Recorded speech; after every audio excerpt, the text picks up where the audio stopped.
Hello foodies, welcome to the Hema's orange foods.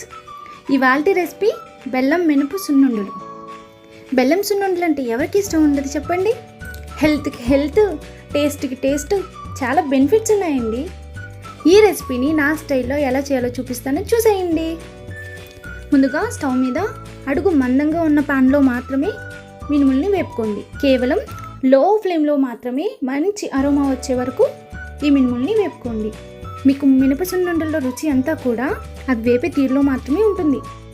లో ఫ్లేమ్లోనే బాగా టైం తీసుకొని గింజ లోపలి వరకు వేగితేనే ఈ లడ్డూ టేస్ట్ చాలా బాగుంటుంది.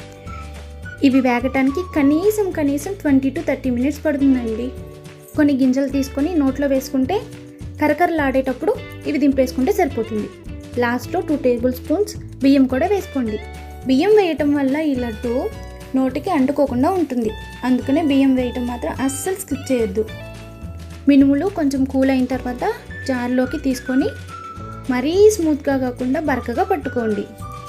ఆ పౌడర్లోనే బెల్లం కూడా వేసుకొని బరకగా గ్రైండ్ చేసుకోండి. ఈ పౌడర్లో 100 గ్రాముల వేడి నెయ్యిని మాత్రమే వేసుకోండి.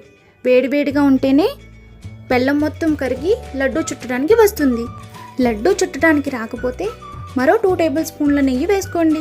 పిండి గోరువెచ్చగా ఉన్నప్పుడే పిండిని గట్టిగా పిండుతూ లడ్డూ చుట్టుకోండి. అప్పుడే లడ్డూ చుట్టుకుంటుంది. నేను చెప్పిన ఈ టిప్స్ ఫాలో అవుతూ మినప లడ్డూని చేసుకోండి. మీరు నన్ను కామెంట్స్లో అప్రిషియేట్ చేయకుండా ఉండలేరు, అంత టేస్ట్గా ఉంటుంది. ట్రై చేస్తారు కదా, ఎలా వచ్చిందో కామెంట్లో చెప్పడం మర్చిపోవద్దు. See you.